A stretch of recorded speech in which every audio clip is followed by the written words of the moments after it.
as MDC Alliance, we are mindful of the fact that this, in fact, was not the first coup that took place in this country.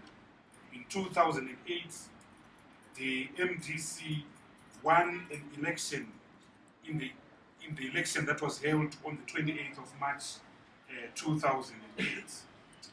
And the very same characters, the very same joke that was responsible for the events that evolved on the 14th of November 2017, conducted a preemptive coup in favor of one Robert Mugabe that prevented and hijacked the people's victory and the installation of Robert Mugabe as the legitimate elected president of the Republic of Zimbabwe. So we see the events of November 2017 as the uninstalling of Robert Mugabe and the reinstallation of those that drove the 2008 coup. So as we are faced, as we sit here today, Zimbabwe is facing a crisis of legitimacy, a crisis in respect of which our constitution has been hijacked. So we submit as MDC Alliance that before we can talk about economic reform and economic agenda, it is important that we address the issue of legitimacy. We address the agenda of our country goes back to legitimacy. And of course, we address the unfinished business, the captured business, the hijacked business of 2008. Number two, we have to address the issue of political and institutional reform. We now have a huge elephant in the living room as we sit here today, which is the existence of tanks in the streets of Harare, which is the existence of a new order, the military party-state conflation. For 37 years, the visible expression of the regime was an obvious party-state conflation. But after November of 2017, it is quite clear that we are now surviving in a new era, the era of a military party-state conflation.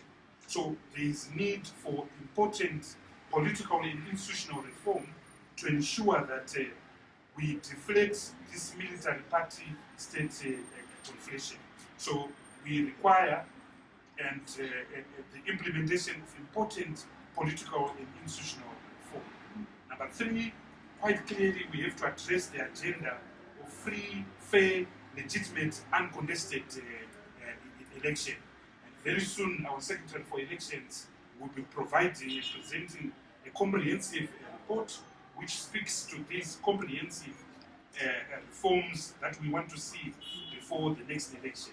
These reforms will include, number one, a role of the UN in our election. You know that as an alliance, we already have a position that delegitimizes the Zimbabwe Election Commission. Number two is, of course, the issue of the voters' roll. Number three is liberalizing the media, reforms of the electoral reforms, repeal of the Public Order Security Act, and IPA. I can go on, but the bottom line is that we need free and fair elections. Number four is, of course, addressing the economic crisis. This is what I will be speaking about for most of the time in this presentation. Number six is, of course, attending to livelihoods of our people. 82% of our people are living below the poverty data line, surviving on less than 35 cents a day. So addressing the issue of livelihoods, addressing the issue of poverty, that is arresting our people is going to be key. So the budget does not deal with these fundamental issues that have to be addressed before we move forward. We insist that there has to be a structural reform of the matrix of the polity of Zimbabwe as a nation state, dealing with the issues that I raised, the issues that we are raising above, the issues of legitimacy, the issues of political institutional reform, the issues of the economic crisis, the issues of the livelihoods of our people. Anything short of this does not address the fundamental crisis and does not set Zimbabwe on an irreversible and an irrevocable trajectory to sustainability, to transformation, to legitimacy, to democracy. I come now to the budget. We've always maintained that a fundamental problem affecting our economy was the ill discipline of the regime, its failure to live within its own means, and the perpetuation of a critical budget deficit, which we acknowledge that the budget statement understood and underscored the point that deficit financing in the budget deficit itself has created these distortions that have created the contradictions in our economy. The budget deficit has been financed through what the budget described as running an overdraft with the central bank, the issuance of the toxic treasury bills, the inverted printing of money. So we were very interested in looking at how the budget itself was going to deal with the issue of the deficit. As all of you know, the budget deficit for 2017 is predicated to stand at 10% of GDP. In our own calculations, the true figure should actually be around 2.5 billion, and that would place the budget deficit at 15% of GDP and over 60% of the total budget, when you consider that the 2017 budget was in fact a $4 billion budget, and they've already spent $2.5 billion before the end of the year, before their ZANU-PF Congress, which we know will be financed by Treasury. The 2018 budget is predicated on reducing the budget deficit to 4% of GDP, and a figure of $600 million is budgeted for as the budget deficit. In our view, we think that there are critical drivers of the budget deficit that will make attaining a budget cap of 4% not possible. And these are the drivers of the budget deficit in 2018. Number one, 2018 is an election year. The sum of $132 million was set aside for the election, but you and I know that the election will cost much more than that. Number two, we have a new creature on the scene. This is the enhanced command agriculture that now includes livestock and other crops, including soya beans. We have no doubt in our mind that enhanced command agriculture on its own will consume the sum of $1.5 billion. We know for a fact that between June and September of 2017, more than $1 billion was spent on command agriculture. So in 2018, in the context of an election year, the enhanced command agriculture will be a major driver of the budget deficit. Number three, ZANU-PF has to monetize their election promises. They made fundamental election promises in 2018, the building and the creation of 2.2 million jobs, the building of 500 primary schools. Some of these election promises have to be monetized, and again they will put pressure on the budget. Then of course the ZANU discipline. We know ZANU-PF. ZANU-PF is not capable of living within its means. Number four, they have to monetize the peace. By that I'm talking about huge payouts that will have to be made, including the $10 million which we know will be paid to President Mugabe. So monetizing the peace will involve the making of huge payouts inside the system so that the new order can be accepted by the old order. So in our own view, the budget deficit in 2018 will be much worse than the 15% of 2017. And in our view, we calculate that the budget deficit will be around $3 billion, or at least 18% of GDP. And if we maintain the budget deficit, and if we maintain the budget deficit in the same unacceptable levels as exist now, it means the same distortions that are currently playing out now will continue evolving in 2018. So we will see huge raids on the central bank. We will see the government maintaining the overdraft facility at the central bank, with the consequent result of cash shortages, with the consequent result of failure to finance the imports to the country, with the potential of shortages of goods as importers fail to pay for their imports, with the increase in the premium of the US dollar. Already we have seen the existence of multiple exchange rates. Already we have seen, since November of 2017, we have seen the rates of the RTGS to the US increasing. Right now, as I'm talking to you, the premium is 180%. That means that for every 100 US dollars that you have to pay, you have to purchase it by 180 RTGS US dollars. We think that that will hit very soon the 300% mark, which means that for every 100 US dollars that you require, you will have to spend 300 RTGS notes. And of course, that has an effect on inflation, which brings me to the macroeconomic framework. We are very critical of the macroeconomic framework. The macroeconomic framework is predicated on, number one, revenues of $5.7 billion, two, an inflation target of 3%, three, a growth rate of 4.5% in 2018. The growth rate of 4.5% in 2018 is predicated on the growth of agriculture 10.7%, mining 6.1%, electricity 28.5%. In other words, the key driver, the key underlying assumption of the 2018 growth rate is a strong performance in agriculture. But the fallacy, the faultiness of this assumption is this. We are already coming from a high base. 2016 to 2017 agricultural season was a season of overperformance because of the good rains that we had. So the anticipated agricultural input in 2017 in respect of the 2016-2017 year is over 25%. This is acknowledged in the budget. So because we already have a high base in 2016-2017, it's unlikely that we can grow exponentially as much as we have done in 2016-2017, because the growth rate is already high. 2016-2017 was a good agricultural season.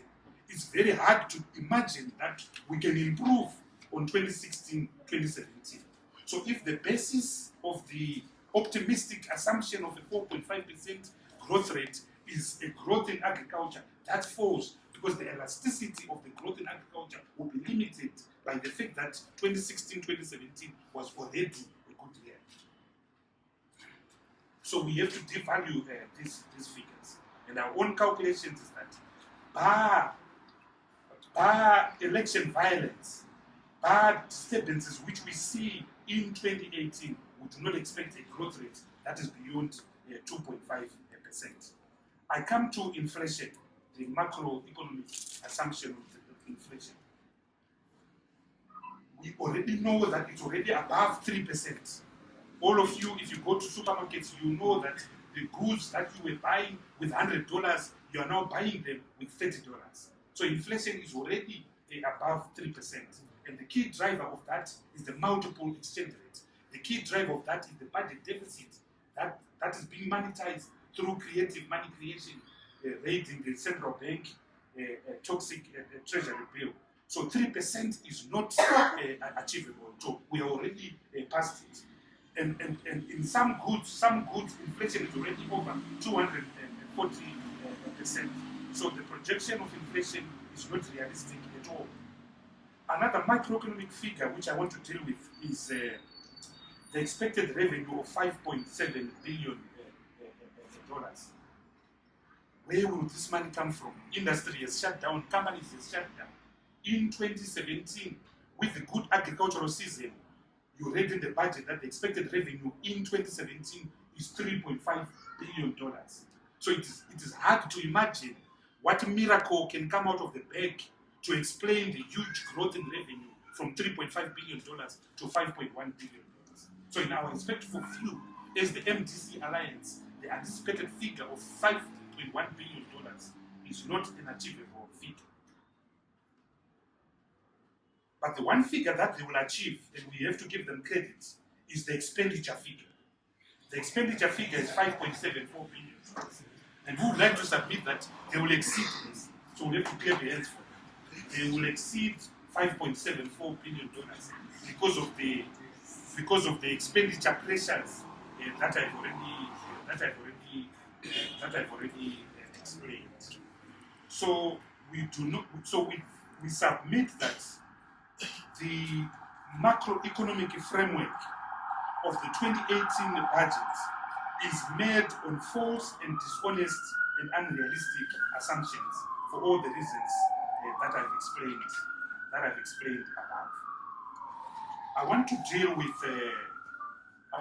with the normative lipstick reforms that are in the 2018 budget.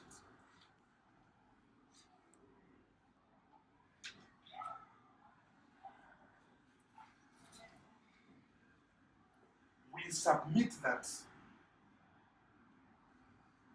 the attempt to deal with the wage bill through the elimination of 3,000 or so youth officers, the attempt at repealing the Indigenization and Empowerment Act, the attempt at reining in government expenditure, particularly through the curtailing of travel allowance and travel conditions,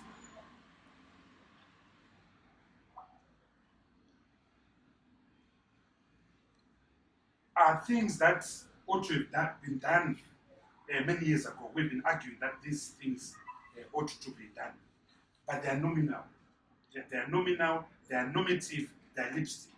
And I will come to our own solutions to demonstrate the limited nature of these reforms. They scratch the surface.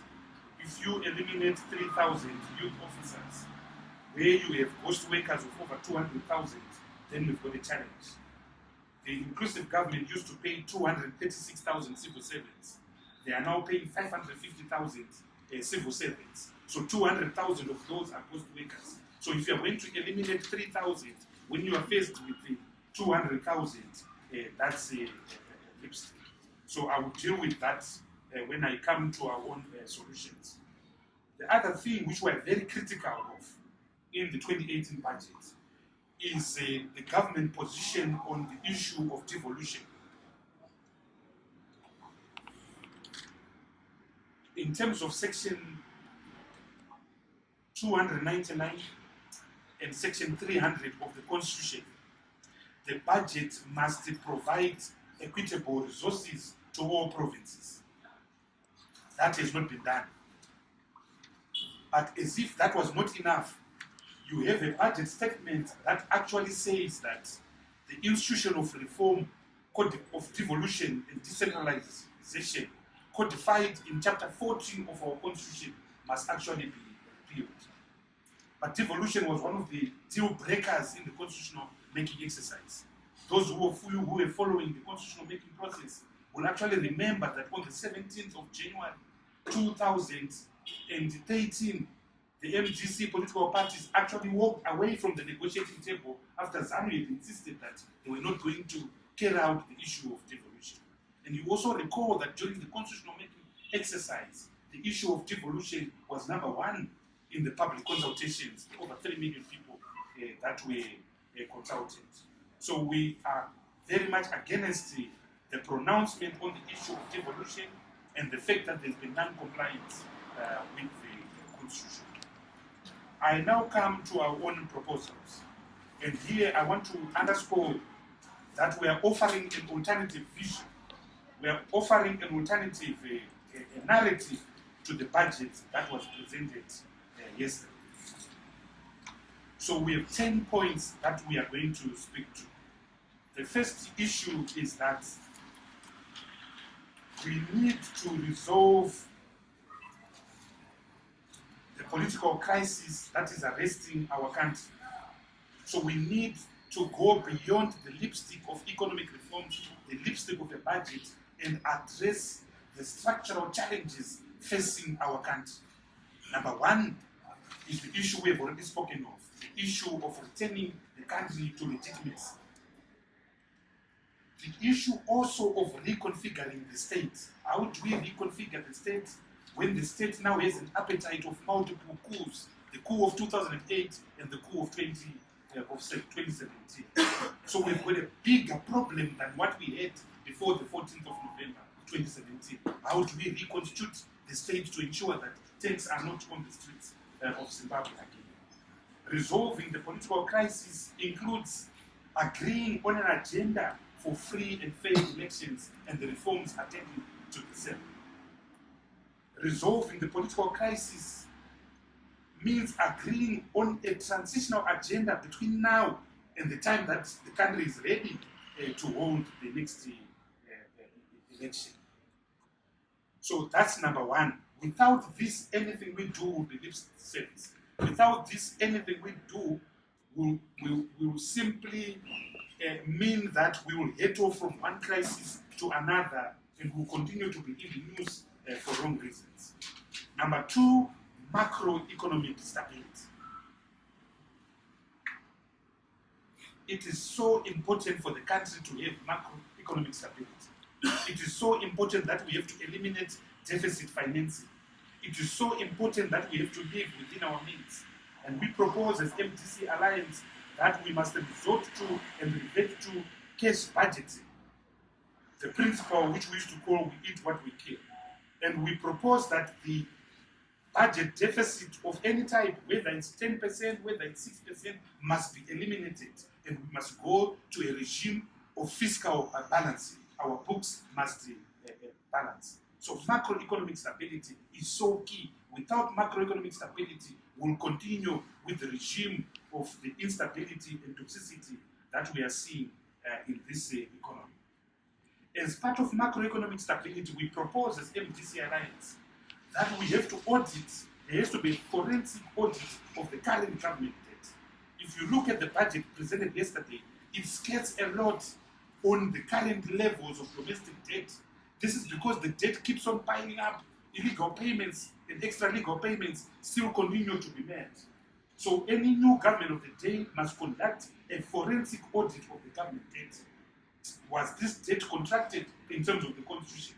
Because the Constitution says any charge on the Consolidated Revenue Fund must be approved by Parliament. And we maintain and submit that this regime is accruing debt outside Parliament and outside the scrutiny of Parliament. Hence, we demand this forensic government audit. Number three,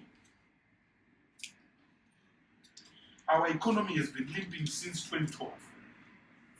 So as the MDC Alliance, the cornerstone of our economic blueprint towards a democratic developmental state will be the pursuit of inclusive shared growth at the rate of 7% per annum in real terms to create a $100 billion economy within the next 12 years.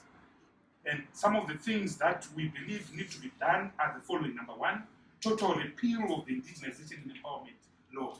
We don't understand why the sectors of platinum and diamonds are reserved. What is the difference between gold and platinum? What is the difference between chrome and diamonds?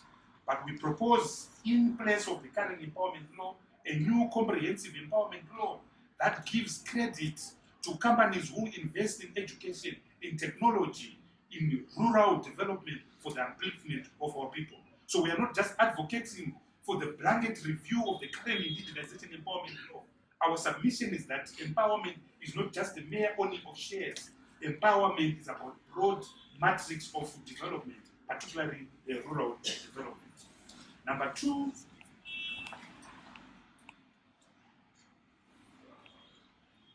we will concentrate on attracting foreign direct investment. We believe that the MDC Alliance team is a trusted team, and we should be able to attract foreign direct investment. Also, we believe that there should have been recapitalization of GMAF and ZREF. Companies are struggling, companies are suffering, and it was important to set up an industrial fund so that these companies can borrow too. So as MDC Alliance, we believe in recapitalizing GMAF and the ZREF. G, the leveraging of mining and manufacturing sector. By African standards, we are a fairly diversified and fairly industrialized country. So the leveraging of mining and manufacturing will be key. Number 4 is financial sector reform, which we didn't hear the budget speak to yesterday. There is a huge financial crisis in our country. There's a cash shortage, there's a liquidity problem. And we propose as MDC Alliance, number 1, that we need to demonetize the bond notes. Number 2, that as a matter of urgency, we need to make an application to join the Rand Monetary Union. But in doing so, we have to attend to key macroeconomic convergence figures to align our economy with the economy of the Rand Monetary Union. So we have to get right the ratio of our debt to GDP, the net present value of our exports to GDP, the level of our imports to GDP. Because if we don't do that, then we will export our challenges to the Rand Monetary Union. We also propose, as part of the financial sector reform, that we need to ring-fence the current existing balances in people's accounts so that we protect them against the regime of inflation and multiple exchange rates that is set in our economy. Our people suffered in 2008, they lost value. There's a danger that they will lose value now, particularly pensioners. So we propose to ring-fence balances in people's accounts right now so that we protect them against the ravages of the new threat of inflation. Number 6, we propose that Zimbabwe must pursue the dream and policy of regional integration. The Zimbabwean market is less than 2 million. If we join a SADC monetary union, there's a market of 300 million already.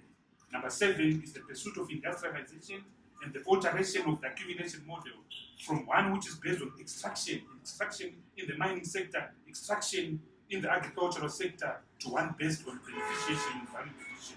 That speaks for itself. Number 8 is very key. We call this expenditure retrenchment. And on this issue, we propose 2 critical things. Number 1 is the reform of the public sector wage bill. The current situation where the wage bill is consuming 97% of total expenditure is not good enough. So we propose that the 200,000 ghost workers that they are in the system should be retired and retrenched, not dealing with the petty figures of 3,000. State-owned enterprises. We propose that the bulk of state-owned enterprises that are currently existing should be liquidated. We're talking of useless things like Air Zimbabwe and so forth. So there is a need to pursue a vigorous program of state-owned enterprises. And we've got 10 companies that we are targeting, immediately. Number 3 is a section that is very dear to the MDC Alliance, and we're calling it monetizing democracy, making our democracy real. And here we propose funding and strengthening Chapter 13 institutions. And Chapter 13 institutions include your Anti-Corruption Commission. The scourge of corruption is huge in this country. And one of the things which was left out yesterday is the important need for a forensic audit on our diamonds. What happened to our diamonds? So we propose as MDC Alliance, as part of strengthening our institutions, that there must be a judicial forensic audit into our diamonds from 2006 to now. Chapter 13 institutions include the Human Rights Commission, the Gender Commission, the Peace and Reconciliation Commission. These have to be monetized, these have to be strengthened. B is the issue of devolution. We believe that devolution is the cornerstone of resolving the national question in Zimbabwe. So in MDC Alliance government would monetize and actualize Chapter 14 of our constitution, if not improve the compromise, weak solution in Chapter 14. Number 9, something that was not spoken of yesterday, is resolving the land question. We have to make sure that the land market is retained in Zimbabwe. Anyone with a piece of land must have a title deed, and the title deed that he or she is free to use it as he or she wishes, whether selling it, whether hypothecating it. And this is a key cornerstone of the MDC Alliance agenda, including as well resolving the challenge of multiple farm owners, resolving the challenge of unpaid compensation.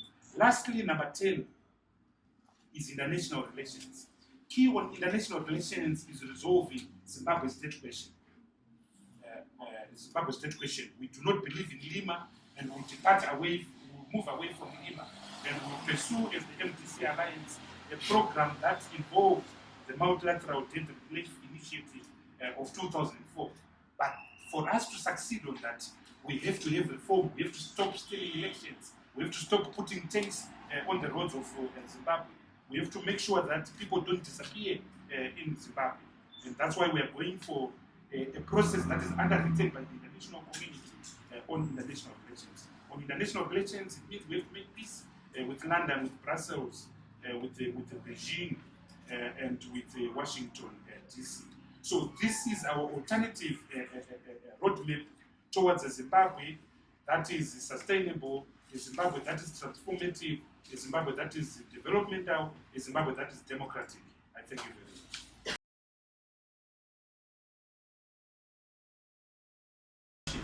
So all that needs to be done is to implement the Constitution.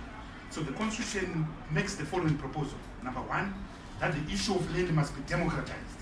So every Zimbabwean, red, green, yellow, blue, must be free to own land and to apply for land. This also includes members of us, the opposition, who didn't participate in the land reform in 2000. The new constitution now says every citizen has got the right to apply for land, and citizens should do that. But when you have this land, you have to use it productively. But you can't use it productively because you don't have money. If you want to make someone poor in Zimbabwe, give him a farm. So to make it productive, someone has to go and borrow. There has to be a business model. The Rhodesian economy was sustained by rural agriculture, the rural bourgeoisie, because they were able to borrow. Up until 1999, 74% of all banking lending in Zimbabwe went to agriculture. But now it's not there because farmers don't have title deeds. So if you want to complete the land reform revolution, and it's incomplete right now, because farmers only have use value without exchange value. And if a commodity has got use value without exchange value, it's a dead asset, it's dead capital. So to make it a live asset, there must be use value and exchange value. So as MDC Alliance, we're saying, make this product called land a live asset. Allow farmers to go and realize value by going to banks, by mortgaging their assets so that they can farm their farming operations. So it is a correct economic decision. It also addresses another political issue. Farmers are held at ransom by ZANU-PF because if they move, the offer letter will be withdrawn. But once they have title deeds, they can't move. And I can assure you, this is one of the issues that the new authorities are not going to move. Because once they give people title deeds, people will be free like birds. They will fly away from the ZANU-PF nest. And that's why there was quiet mootness in the budget on the land question, and that's why we put it as number 9 on our agenda.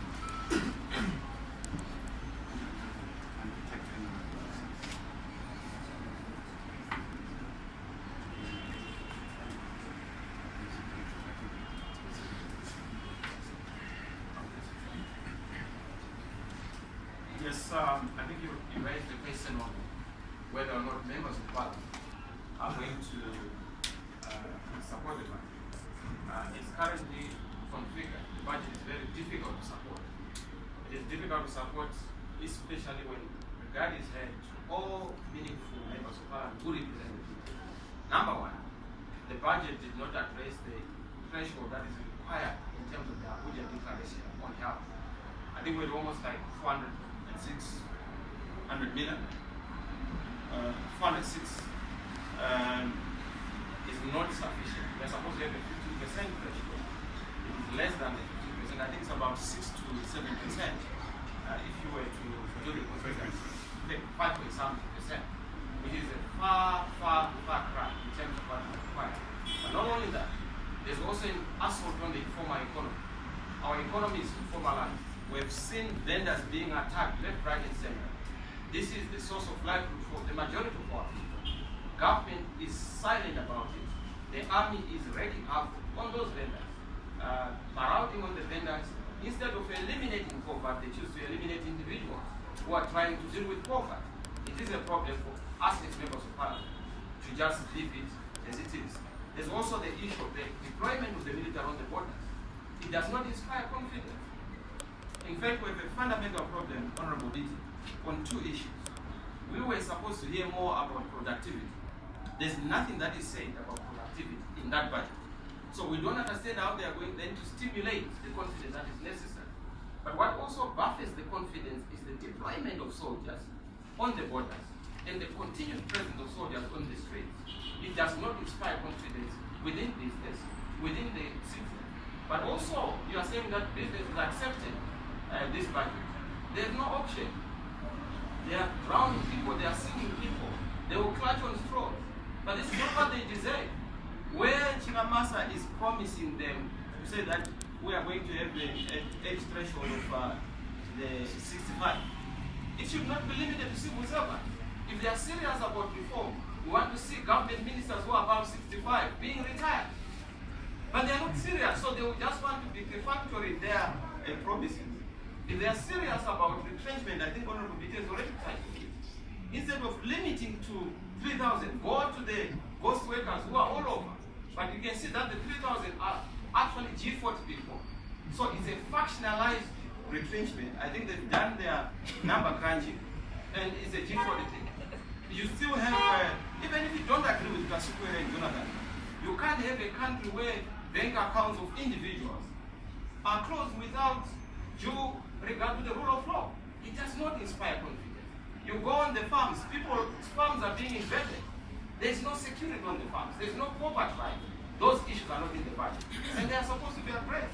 So this issue, you promise chiefs that we are going to buy cars for you, and then you're disappointed. It does not inspire confidence. Give the chiefs what you promised them. We want our chiefs to be happy, but we also want to undermine unnecessary expenditure. So these are issues that are going to be problematic for us to support. Even the pensioners. Pensioners have lost a lot of money. It is not covered in the budget to say those who have lost money, and this is what we are going to do as an MDC Alliance. Once we go in, we must review those who lost their pensions and say, let them be compensated because they were contributing to pension funds. And these pension funds, they are investments that are supposed to be liquidated so that there's benefits to people who have lost their savings. So I would say we are not going to just take it line and absorb it, hook, line, and sinker. We'll take them to adjust the budget and be serious about the kind of budget that is going to be in Parliament. Thank you very much. Thank you. There's only one question, I think, which remains on the roadmap out of the crisis of legitimacy that I need perhaps to deal with in terms of what is proposed. Comrade covered some of the issues, but understand the point first that Comrade made, that we had a continuum of illegitimacy all the way, at the very least, from 2008 to date. And we need to resolve that continuum of illegitimacy by ensuring that we hold palpably free and fair elections where the sovereign right of the people of Zimbabwe to elect a government of their choice is fully and unconditionally recognized. And in our election reform program and demands, you will find the things that ought to be done. I will just highlight some of the key ones for you, which will ensure that we can, down the line, hold palpably and free, uncontestably free and fair elections where a president and a parliament is elected through the free will of the people. The first precondition is, of course, the reconstitution of ZEC into a properly, totally independent electoral commission. It is not adequate to twist Rita Makarau to resign because she might be perceived or she might have been seen as sympathetic to the G40 faction in ZANU-PF. You need a complete overhaul of ZEC. You need people to be appointed to ZEC through the constitutional process, which is open, which is accountable, and those people must not be factional people who will be seen as advancing the agenda of either the military or Lacoste. Two, the soldiers must go back to their barracks. It is absolutely imperative that the soldiers, whether they are deployed in the townships in Harare, in the townships in Kwekwe, they should go back to the barracks. That is where they belong. Zimbabwe is not in a state of war. Their constitutional obligation is to defend Zimbabwe from external aggression, and they should return to the barracks yesterday, so that as we move towards elections, there is no appearance of any military among our people who might be perceived as likely to intimidate people into not exercising their democratic will. Three, the police, who previously have played a critical role in closing political space, abusing POSA, etc., etc., must also go back to their police camp. They must deal with true criminals. They must get off our roads. They must ensure that their job is confined to dealing with criminals. Four, media space and media freedom. All media, including state media, must be completely and unconditionally free. It is not enough to let the media move from the captivity of G40 into the captivity of Lacoste. It's just not enough. You must completely unfree the media. Five, the right and freedom to canvass, to mobilize people must be fully restored, so that any individual, any political party has access to all voters, regardless of where they are located, in the suburbs, in the townships, in the resettlement area. There must be unconditional free access by everyone to the electorate.